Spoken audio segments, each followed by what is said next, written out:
DLEഡിൻ്റെ അപേക്ഷ അയച്ചു. Application list എന്താണ്? റാങ്ക് ലിസ്റ്റ് എന്താണ്? ഇൻ്റർവ്യൂ എങ്ങനെയായിരിക്കും? ഇൻ്റർവ്യൂവിന് എന്തെല്ലാം ഡോക്യുമെൻറ്റ്സ് കൊണ്ടുപോകണം? ഇങ്ങനെ ധാരാളം സംശയങ്ങൾ നിങ്ങളുടെ ഉള്ളിലുണ്ടായിരിക്കും. ഈ വീഡിയോ ഈ സംശയങ്ങളെല്ലാം ഇല്ലാതാക്കാൻ നിങ്ങളെ സഹായിക്കും. ഒരു ജില്ലയിൽ DLEഡിന് അപേക്ഷിച്ചവരുടെ വിവരങ്ങൾ അടങ്ങിയ പട്ടികയാണ് അപ്ലിക്കൻസ് ലിസ്റ്റ് അല്ലെങ്കിൽ അപേക്ഷാ പട്ടിക. എല്ലാ ജില്ലകളിലും DLEഡിൻ്റെ അപേക്ഷാ പട്ടിക തയ്യാറാക്കും. പക്ഷേ എല്ലാ ജില്ലയിലും ഈ പട്ടിക പ്രസിദ്ധീകരിക്കണമെന്നില്ല. സമയക്കുറവുള്ളതിനാൽ ചിലപ്പോൾ DLEഡിൻ്റെ അപേക്ഷാ ലിസ്റ്റ് പ്രസിദ്ധീകരിക്കാതെ തന്നെ DDE ഓഫീസിൽ നിന്ന് PSCയിലേക്ക് അയക്കാം. എന്നാൽ ചില ജില്ലകളിൽ ഇത് പ്രസിദ്ധീകരിക്കുകയും ചെയ്യും. ഈ അപ്ലിക്കൻ്റ് ലിസ്റ്റ് PSCയിലേക്ക് DDE ഓഫീസിൽ നിന്നും അയക്കുകയാണ് ചെയ്യുക.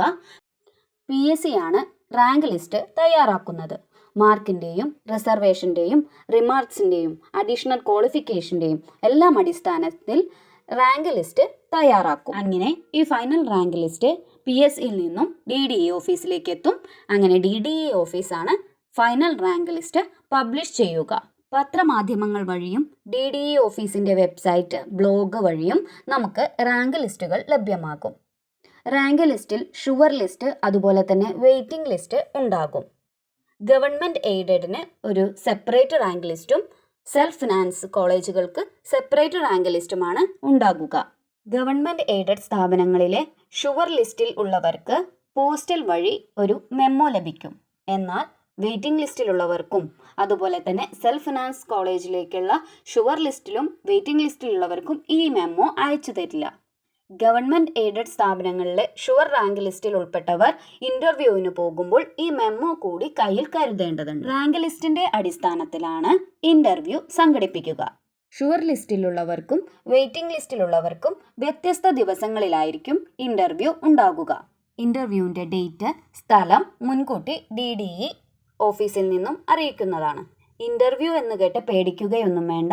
അവിടെ സർട്ടിഫിക്കറ്റ് വെരിഫിക്കേഷൻ മാത്രമാണ് നടക്കുക. അതായത് അപ്ലിക്കേഷൻ്റെ സമയത്ത് നമ്മൾ പറഞ്ഞ കാര്യങ്ങളെല്ലാം ശരിയാണെന്ന് ഉറപ്പുവരുത്തും. ഇത് സമർത്ഥിക്കാനുള്ള ഡോക്യുമെൻറ്റ്സ് ഇൻ്റർവ്യൂവിന് നമ്മൾ കൊണ്ടുപോകണം. വെയിറ്റിംഗ് ലിസ്റ്റിലാണെന്ന് കരുതി ഇൻ്റർവ്യൂവിന് പോകാതിരിക്കരുത്. ഷുവർ ലിസ്റ്റിനു ശേഷവും സീറ്റ് ബാക്കിയുണ്ടെങ്കിൽ വെയിറ്റിംഗ് ലിസ്റ്റിൽ നിന്ന് കുട്ടികളെ എടുക്കും. ഇനി നമ്മൾ പറയാൻ പോകുന്നത് ഇൻ്റർവ്യൂവിന് പോകുമ്പോൾ നമ്മൾ കയ്യിൽ കരുതേണ്ട രേഖകൾ, ഡോക്യുമെൻറ്റ്സ് എന്തെല്ലാമാണെന്നാണ്. ഇൻ്റർവ്യൂവിന് പോകുമ്പോൾ ഒറിജിനൽ സർട്ടിഫിക്കറ്റുകളാണ് നമ്മൾ കയ്യിൽ കരുതേണ്ടത്. Documents: original SSLC certificate, original +2 certificate, TC transfer certificate, conduct certificate അതായത് സ്വഭാവ സർട്ടിഫിക്കറ്റ്. ഇനി നിങ്ങൾ CBSE സ്കൂളിലാണ് പഠിച്ചിട്ടുള്ളത് എങ്കിൽ ബർത്ത് സർട്ടിഫിക്കറ്റ് കൂടി കയ്യിൽ കരുതുക. ഇനി നമുക്ക് വേണ്ട ഡോക്യുമെൻ്റ് ആണ് health form 42 certificate. Health form 42ൻ്റെ സർട്ടിഫിക്കറ്റിൻ്റെ പ്രിൻ്റ് എടുത്ത് അസിസ്റ്റൻറ്റ് സർജനെ കൊണ്ട് ഒപ്പിടിപ്പിക്കണം. അതുപോലെ തന്നെ സീൽ വെക്കുകയും വേണം. കേരളത്തിന് പുറത്താണ് നിങ്ങൾ ഇതുവരെ പഠിച്ചതെങ്കിൽ നേറ്റിവിറ്റി സർട്ടിഫിക്കറ്റ് കൂടി കയ്യിൽ കരുതുക. ഇനി പറയാനുള്ളത് റിസർവേഷൻ സർട്ടിഫിക്കറ്റുകളാണ്. അതായത് നോൺ ക്രീമി ലെയർ സർട്ടിഫിക്കറ്റ് വേണം. അതുപോലെ അതർ വെയിറ്റേജ് സർട്ടിഫിക്കറ്റ്, നമ്മൾ അപ്ലിക്കേഷൻ്റെ ഒപ്പം അയച്ച കോപ്പിയുടെ എല്ലാം ഒറിജിനൽ സർട്ടിഫിക്കറ്റ് നമ്മൾ ഇൻ്റർവ്യൂവിന് പോകുമ്പോൾ കയ്യിൽ കരുതണം.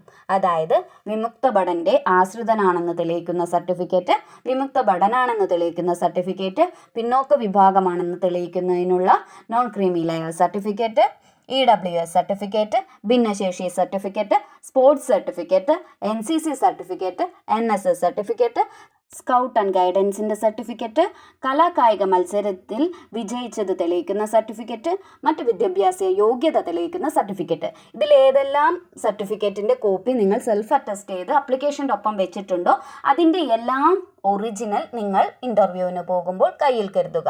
ഇതെല്ലാമാണ് റിസർവേഷൻ സർട്ടിഫിക്കറ്റ്. ഗവൺമെൻറ് എയ്ഡഡ് സ്ഥാപനങ്ങളിലേക്ക് ഷുവർ ലിസ്റ്റിലുള്ളവർ ഇൻ്റർവ്യൂവിന് പോകുമ്പോൾ പോസ്റ്റൽ വഴി വന്ന മെമ്മോ കൂടി കയ്യിൽ കരുതുക. ഇൻ്റർവ്യൂ അവസാനിക്കുമ്പോൾ നമ്മളോട് ഏത് കോളേജിലാണ് അഡ്മിഷൻ വേണ്ടത് എന്ന് ചോദിക്കും. അപ്പോൾ നമുക്ക് താല്പര്യമുള്ള കോളേജിൻ്റെ പേര് നമുക്ക് പറയാം. ആ കോളേജിൽ സീറ്റ് ഉണ്ടെങ്കിൽ അവിടെ തന്നെ നമുക്ക് അഡ്മിഷൻ എടുക്കാൻ സാധിക്കും.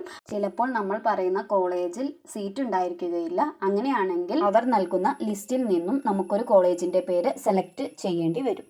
ഇൻ്റർവ്യൂവിന് ശേഷം ഏത് കോളേജിലാണോ നമുക്ക് അഡ്മിഷൻ ലഭിച്ചത് അവിടെ നമ്മളുടെ ഡോക്യുമെൻസുമായി, അതായത് സർട്ടിഫിക്കറ്റുമായി ചെന്ന് നമുക്ക് അഡ്മിഷൻ എടുക്കാം. അപ്പോൾ എല്ലാവർക്കും DLEഡിൻ്റെ റാങ്ക് ലിസ്റ്റിൻ്റെ കാര്യം, അതുപോലെ തന്നെ ഇൻ്റർവ്യൂവിൻ്റെ കാര്യം, ഇൻ്റർവ്യൂവിൻ്റെ ഡോക്യുമെൻസിൻ്റെ കാര്യം എല്ലാം മനസ്സിലായി എന്ന് കരുതുന്നു. നന്ദി.